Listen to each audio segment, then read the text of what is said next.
الحمد لله رب العالمين وأشهد أن لا إله إلا الله وحده لا شريك له وأشهد أن محمدا عبده ورسوله صلى الله عليه وعلى آله وسلم تسليما كثيرا.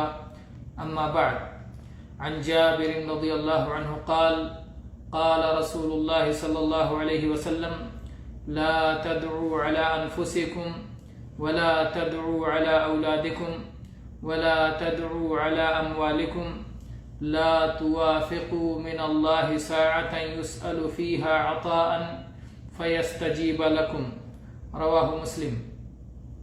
جابر رضی اللہ عنہ روایت کرتے ہیں کہ رسول اللہ صلی اللہ علیہ وسلم نے ارشاد فرمایا: اپنے اوپر بد دعا مت کرو، اپنی اولاد پر بد دعا مت کرو، اپنے مالوں پر بد دعا مت کرو.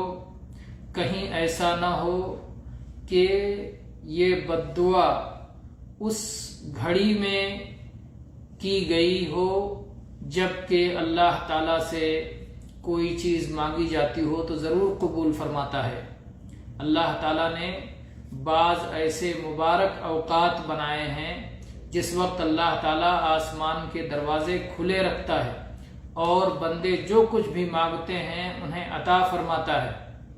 تو کہیں ایسا نہ ہو کہ تم اپنے خلاف جو مانگ رہے ہو یا اپنی اولاد کے خلاف جو کچھ مانگ رہے ہو یا اپنے مال کے خلاف جو کچھ مانگ رہے ہو اس وقت مانگو جب کہ رحمت کا دروازہ کھلا ہوا ہے اور جو آدمی جو بھی مانگ رہا ہے اسے دیا جا رہا ہے. عام طور پر ایسی بد دعاؤں کو اللہ تعالیٰ قبول نہیں فرماتا. یہ اس کا فضل و کرم ہے، یہ اس کی رحمت ہے کہ انسان جو غلط قسم کی دعائیں کرتا ہے اسے اللہ تعالیٰ قبول نہیں فرماتا. لیکن ایسا ہو سکتا ہے کہ کبھی خیر تقسیم ہو رہا ہو اور رحمت کا دروازہ کھلا ہوا ہو اور اعلان عام ہو کہ اس وقت جو شخص جو بھی مانگے اسے دے دیا جائے. اور کہیں اس وقت آپ نے جب آپ کی بری عادت لگی ہوئی ہے، آپ زبان کی اپنے حفاظت نہیں کرتے ہیں، زبان سے کچھ بھی اس طرح کے کہتے ہیں، تو کہیں ایسا بھی ہو سکتا ہے کہ اس وقت کوئی غلط بد دعا کر لیں اور وہ بد دعا قبول ہو جائے اور آپ کی تباہی کا سبب بن جائے. تو اس لیے ایسی حرکت سے بچنا چاہیے. افسوسناک صورتحال یہ ہے کہ بہت سارے لوگ اس میں گرفتار ہوتے ہیں. اللہ کی نعمتیں بے شمار ہوتی ہیں لیکن تھوڑی تھوڑی بات پر، معمولی اسباب پر ان کو غصہ آ جاتا ہے اور غصے میں اپنی زبان پر قابو نہیں رکھتے. خود اپنے اوپر بد دعا کر لیتے ہیں کہ یا اللہ مجھے موت دے دے. اس طرح بد دعا کر لیتے ہیں، کہتے ہیں یا اللہ مجھے ہلاک کر دے، مجھے تباہ کر دے، یا اللہ ایسا کر دے، یا اللہ ایسا کر دے. اپنے بارے میں اس طرح کی غلط باتیں کہہ لیتے ہیں جبکہ کہنا چاہیے کہ یا اللہ میری مصیبت دور کر دے، یا اللہ میرے لیے آسانیاں فرما دے، یا اللہ میری اصلاح فرما دے، یا اللہ میری مشکل کو حل کر دے. اس طرح سے اللہ سے مانگنا چاہیے، نہ کہ بد دعا کرنی چاہیے اپنے خلاف. اسی طرح سے اپنی اولاد کا معاملہ ہے. بعض لوگ بار بار اولاد پر لعن طعن کرتے ہیں، برا بھلا کہتے ہیں، اور یہ کبھی جو ہے اپنی اولاد کے بارے میں بد دعا کرتے ہوئے کہتے ہیں کہ تو کبھی نہ سدھرے اور تو برباد ہو جائے اور تیرا مستقبل تباہ ہو جائے، اور اس طرح کی بد دعائیں کرتے ہیں. حالانکہ اس طرح نہیں کرنا چاہیے، بلکہ دعا کرنی چاہیے اپنی اولاد کے لیے کہ اللہ تجھے ہدایت دے، اللہ تیری اصلاح فرمائے، اللہ تعالیٰ تجھے کامیابیوں سے نوازے، اللہ تعالیٰ تیری ناکامیوں کو کامیابی سے بدل دے، اللہ تعالیٰ تجھے بہت ترقی عطا فرمائے، اللہ تعالیٰ تیری مصیبتوں کو آسانیوں میں پھیر دے، اللہ تعالیٰ تیرے لیے خیر کا معاملہ فرمائے. تو اس طرح سے اپنی اولاد کے لیے، اپنی بیوی کے لیے، اپنے بچوں کے لیے ہمیشہ اچھی دعا کرنا چاہیے. زبان پہ قابو رکھنا. زبان کی جہاں بہت ساری تباہ کاریاں ہیں اور زبان کے جہاں بہت سارے نقصانات ہیں، اس میں سے ایک نقصان یہ ہے کہ آدمی زبان سے بد دعائیں کر لیتا ہے. زبان سے دعا کرنی چاہیے، بد دعا نہیں. اور بعض اوقات ایسے ہوتے ہیں جہاں فرشتے آمین کہنے کے لیے موجود ہوتے ہیں. ان موقعوں پر نبی کریم صلی اللہ علیہ وسلم نے فرمایا ہے کہ جو کہو اچھی بات کہو. جیسے میں وفات ہو گئی، کسی کی وفات ہو گئی اور لاش رکھی ہوئی ہے، وہاں پر آس پاس میں جو لوگ جو بھی دعا کرتے ہیں فرشتے اس پر آمین کہتے ہیں. اللہ کے نبی صلی اللہ علیہ وسلم نے اس موقع پر بھی منع فرمایا ہے کہ کوئی آدمی کوئی بد دعا نہ کرے. بعض لوگ کہتے ہیں کہ اس کے بدلے میں کیوں نہیں مر گیا ہوتا، وہ اپنے خلاف بد دعا کر رہے ہیں کہ میری موت ہو جائے.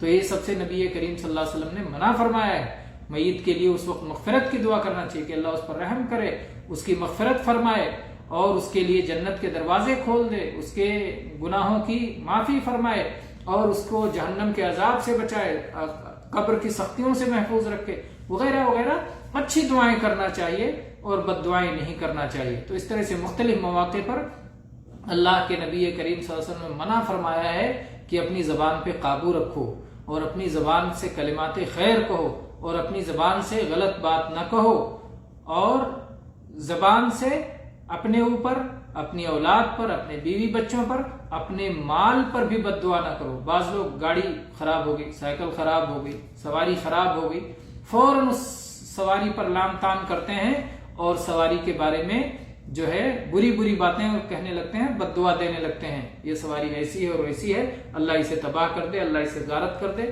اللہ اس پر لعنت کرے وغیرہ، لعنت بھیجتے ہیں۔ تو یہ سب بد دعائیں ہیں جن سے بچنا چاہیے، یہ ہمارے لیے نقصان کا باعث ہیں۔ یہ تو اللہ کا فضل و کرم ہے کہ اکثر جو ہماری بد دعائیں ہوتی ہیں اسے اللہ تعالیٰ قبول نہیں فرماتا ہے۔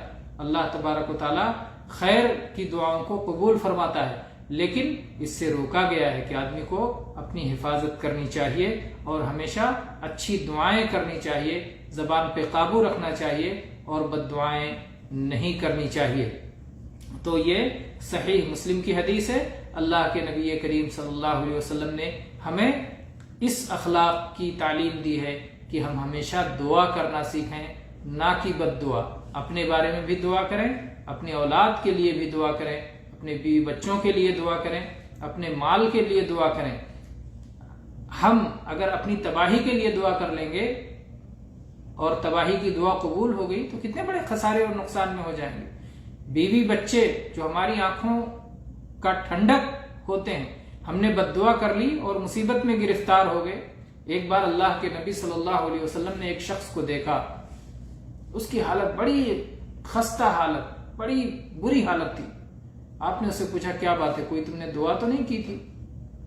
تو اس نے کہا کہ ہاں، میں نے ایک دعا کی تھی کہ اللہ آخرت کا جو عذاب ہے وہ مجھے دنیا ہی میں دے دے۔ اللہ کے نبی صلی اللہ علیہ وسلم نے اسے اس پر تنبیہ فرمائی اور آپ نے کہا کہ نہیں، تمہیں آخرت کے عذاب کو جھیلنے کی طاقت نہیں ہے، کیوں ایسی دعا کی تھی؟ اللہ سے یہ مانگو کہ اللہ دنیا میں بھی عافیت دے، آخرت میں بھی عافیت دے۔ ربنا آتنا فی الدنیا حسنہ وفی الآخرۃ حسنہ وقنا عذاب النار۔ اللہ کے نبی صلی اللہ علیہ وسلم اکثر و بیشتر یہ دعا پڑھا کرتے تھے۔ تو اللہ سے عافیت مانگو، صلی اللہ العافیہ، اسأل اللہ العافیہ، اللہم انی اسألک العفو والعافیہ۔ اس طرح دعا مانگنا چاہیے کہ اللہ میں تجھ سے عافیت مانگتا ہوں، اے اللہ ہر مصیبت سے حفاظت مانگتا ہوں، اے اللہ میں تجھ سے خیر مانگتا ہوں، اپنے بیوی بچوں کو فرما بردار بیوی بچے مانگتا ہوں، اے اللہ ان کی ترقی مانگتا ہوں، اے اللہ ان کی دنیا اور آخرت کی بھلائی مانگتا ہوں۔ تو اللہ تعالیٰ سے ہر چیز میں اچھائی اور بھلائی مانگنا چاہیے۔ اللہ کے خزانوں میں کیا کمی ہے؟ اللہ جس کو چاہے بے حساب عطا کر دے اور جب چاہے جس طرح چاہے عطا کر دے۔ تو ہماری ذمہ داری ہے کہ ہم اللہ کے حکموں پر چلیں، اپنے طور پر پوری کوشش کریں اور ساتھ میں دعائیں کریں اور بد دعاؤں سے اپنی زبان کی حفاظت کریں۔ وآخر دعوانا ان الحمد للہ رب العالمین وصلی اللہ علی نبینا وسلم۔